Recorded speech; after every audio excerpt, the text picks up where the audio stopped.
What up, and what's going down, YouTube world? Good looking on tuning in. We at it again for a cool reaction video. So the video that we're going to get into today and rap about a few ticks is how Israel was created and how why the Palestinian people don't have their own homeland. But before we get into this video, hit that like, hit that subscribe, leave a thumbs up. I appreciate y'all support and helping my channel grow. Let's get into this video. Here we go. On November 2nd, 1917, Britain's Foreign Secretary Arthur Balfour wrote a letter that would set off a conflict still being fought more than 100 years later. His Majesty's government view with favour the establishment in Palestine of a national home for the Jewish people and will use their best endeavours to facilitate the achievement of this object. When Balfour wrote of his government's intent to create a Jewish homeland in Palestine, 90% of the people living there were not Jewish. Just 31 years later, most of them were gone.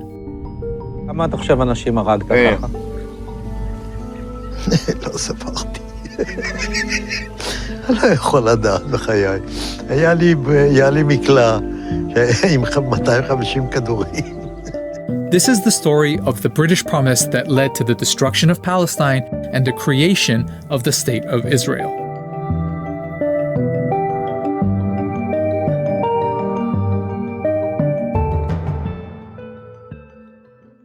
Let's start with the obvious question. Why were the British making promises about other people's countries? The short answer? Empire is one hell of a drug. This was World War I, and the British were making lots of promises. In addition to promising a Jewish homeland in Palestine, they promised Arab leaders independence if they rose up against Britain's enemy, the Ottoman Empire. The Arabs did. Hollywood even made a movie about it. Arabia's for the Arabs now. That's what I've told them anyway. That's what they think. That's why they're fighting. Oh, surely. A month after Balfour's letter, British troops took Palestine, ending 400 years of Ottoman rule. The people who lived there were Arabs, mostly Muslims, but there were Christian and Jewish minorities too. There was also a tiny number of... Let's pause real quick. If y'all know the story of the Lawrence of Arabia and y'all see the movie, then the story is about how they sent the British officer during World War I to go speak to the Muslims, the Arabs, to help them fight against the Ottomans. And so what happened was the Muslims, they helped the British defeat the Ottomans and promised them the land after they helped them, but they double-crossed them, and then they kept the land for themselves. Of European Jews who in the late 1800s had started building small colonies there. At a time when many Jews were suffering horrific persecution in Europe, they felt Palestine could be an escape. The idea of building up a Jewish presence in Palestine became known as Zionism, but it stayed a fringe movement among European Jews. Many of them felt they shouldn't have to leave their countries to avoid persecution. But Zionism as a political movement took a big step forward with an Austrian man called Theodor Herzl. And this guy is a very important name in this story. In 1896, he published Der Judenstaat, or in English, The Jewish State. In it, he said the only way for Jews to avoid Europe's anti-Semitism was not just to leave, but to have their own country. And Herzl didn't just write. The next year, he organized a conference in Basel, Switzerland, the first Zionist Congress. The attendees agreed on a program which sought, among other things, to establish a Jewish homeland in Palestine and promote Jewish settlement in Palestine. From here on out, the Zionist movement became very active, setting up funds to promote Jewish immigration to Palestine, companies to buy land there, and recruiting representatives to advocate for their cause with different governments. A few days after the conference, Herzl wrote this in his diary. At Basel, I founded the Jewish state. In 5 years perhaps, and certainly in 50 years, everyone will perceive it. He was only off by 1 year. Okay, so that is a lot of history, but it's important because the Zionist movement is a critical part of the story going forward. especially after it found a friend in the British government, where a lot of high-ranking officials supported Zionism, sometimes for unexpected reasons. Prime Minister Lloyd George, for example, was a Christian zealot who believed gathering the Jewish people in Palestine would bring Jesus Christ back to earth. Others, like Balfour, believed that getting the Jewish people out of Europe and into their own country would be a good thing. Herzl was... So basically, this is crazy. They already had this plan on basically colonizing Palestine before World War I even started. If they had a Zionist Federation meeting in 1897, and then 20 years later, the English dude Arthur Balfour writes a declaration telling them that they're going to help them take this land or give them this land. That was, like I said, 20 years before World War I. Well, at least, 17 years before World War I even started. And they made this whole agreement for the land even before the end of the war. That shit is wild. And basically, Arthur Balfour just wanted to give the Zionists, the Jewish people, the land in Palestine just to get them out of Europe. That was it. So was he being anti-Semitic? when he wrote that the anti-Semitic nations will become our allies. Meanwhile, the Zionists assured Britain that their future country would be a reliable ally. That's so crazy. That's the backstory of how European anti-Semitism, Zionism, and British imperialism all led to the Balfour Declaration, this British promise to build a homeland for Jews in Palestine. Now we're going to look at how Britain did that. World War I had been a conflict between rival empires, and the winners set up the League of Nations to distribute the losing side's territories between them. They called it the Mandate System, putting territories once controlled by the Ottoman and German empires under the, quote, tutelage of advanced nations until they became independent. What? Britain was given the mandate over Palestine, but the Palestinian people were never asked what they wanted or what independence would look like to them. Listen to what Balfour wrote to one of his colleagues. For in Palestine we do not propose even to go through the form of consulting the wishes of the present inhabitants of the country. Instead, it was... Now that's just racist. That's just plain out racist.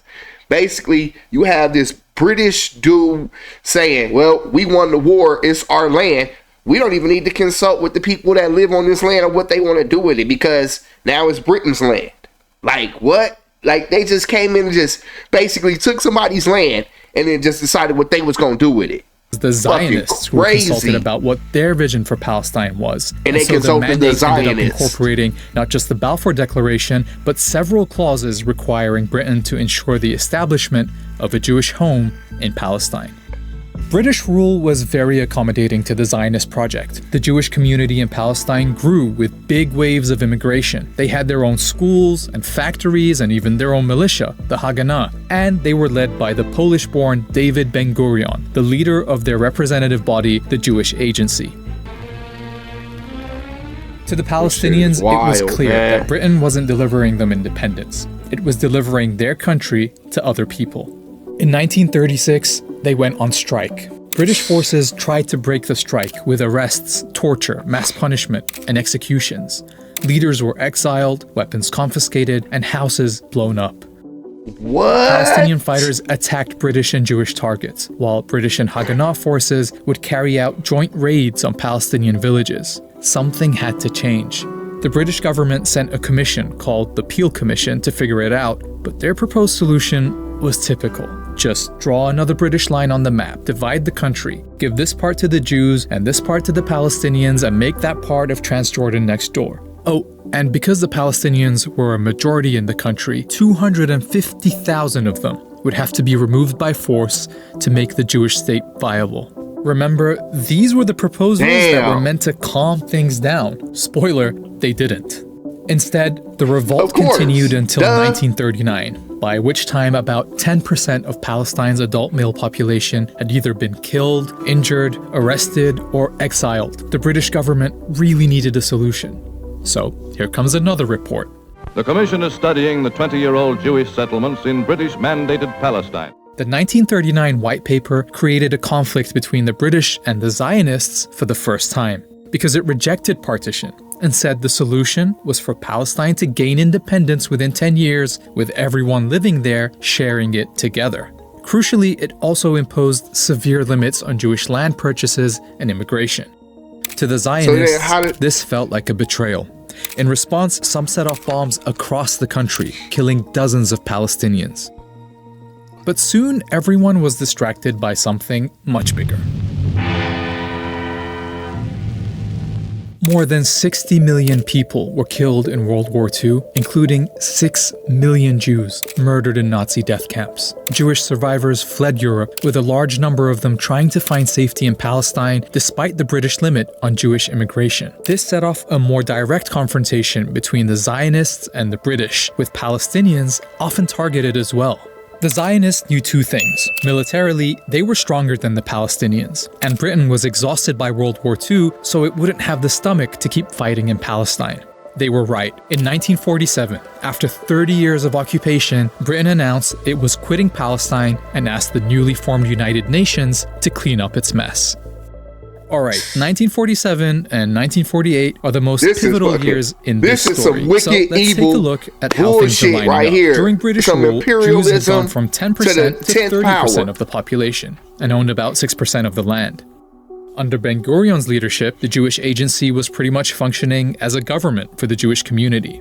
And the Zionist militias had tens of thousands of soldiers, modern weapons, and officers who'd already fought in World War II. On the other side, the Palestinians hadn't been allowed to develop their own administration or military. But as they waited for the UN's solution, they were still the majority all over the country. In November 1947, the UN, then only made up of a fraction of the world's countries, voted to partition Palestine. This plan marked off 55% of the country for a Jewish state, but the UN never explained how it could be a Jewish state. So wait a minute. The UN just basically comes in that's just newly created, and you have the Zionists that's only 30% of the population only having 6% of the land. Then you have the United Nations starting, and then they decide to give them 55%, like more than half of the land. And in the white papers that they had previously wrote in like 1939, they were saying that the Palestinians in 10 years should gain their own independence and have the right to their own state.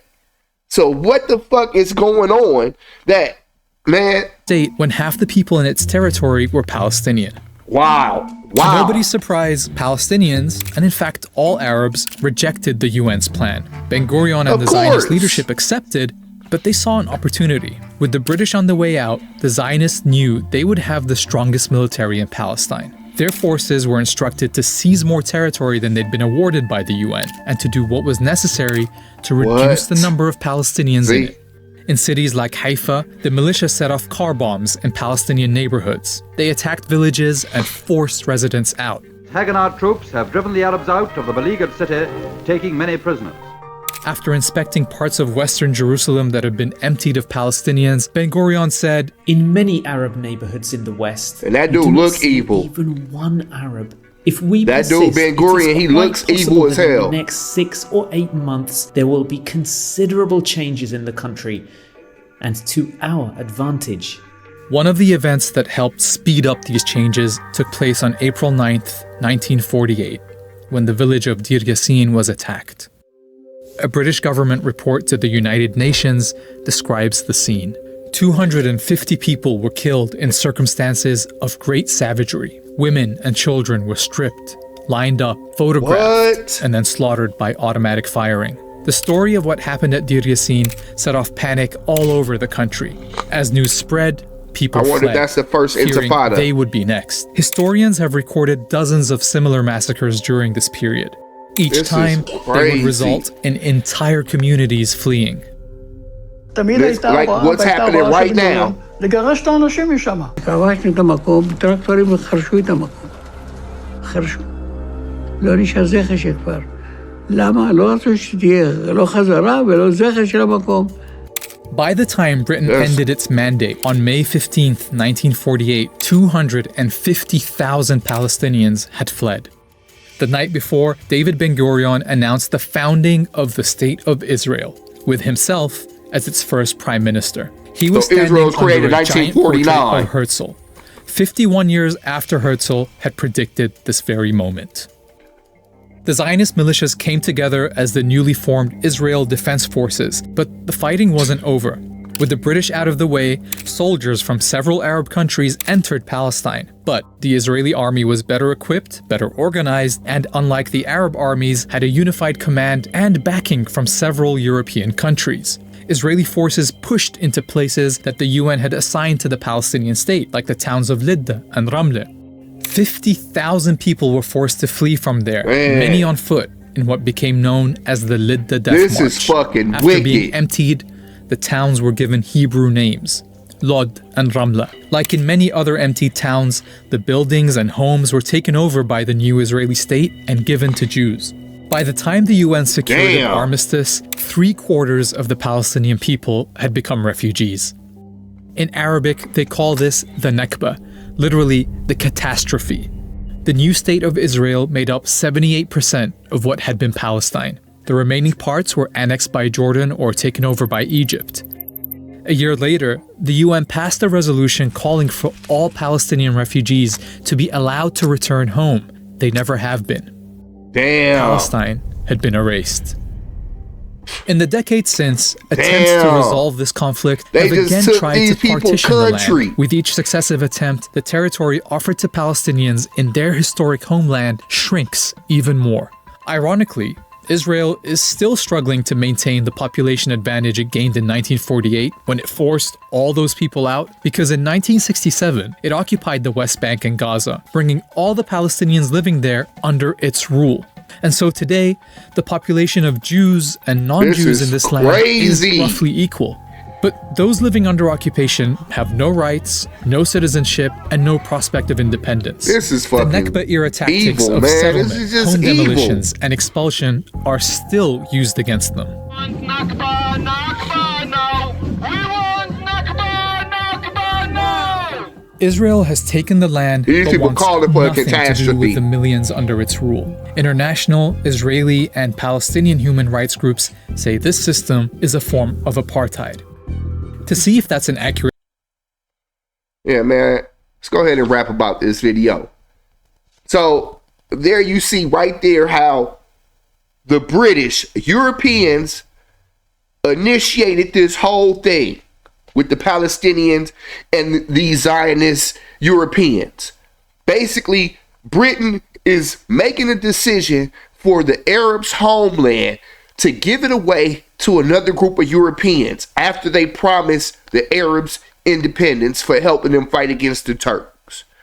Then you have these Zionists come in, they just start taking over the land, start unaliving people, start basically just this brutal discrimination, terrorizing the Arabs there with the help of the British. Then they turn on the British because the British is telling them, well, you guys can't expand your settlements. You guys can't expand the population. You guys have to give these people rights. And so they get mad and attack the British. Then World War II happens and the British leave because they have to fight World War II. And they just leave the Zionists in Palestine to do whatever they want to. Then you get the United Nations form and they decide to give a majority of the land to the Zionists. Like, this shit is wicked. This is evil. And what's crazy about this is you can't really say anything against the Zionists or Israelis or whatever because they say it's anti-Semitic whenever you speak out against them. But what this video shows right here, what they did to the Arabs with the help of the British is purely just colonialism. They use the power of the British government and other European nations to basically colonize Palestine. That's imperialism to the utmost degree. And this is evil. Since 1935 until now, this is what the Palestinian people have been fighting for. This is what the Palestinian people have been going through at the hands of all of these different Europeans. And what's crazy is the Zionists are saying that they left Europe because of anti-Semitism and oppression just to go over here to Palestine and oppress the Arab people. That shit is wild. That shit is crazy, and you cannot make it up, man. But let me know what y'all think in the comments about this video.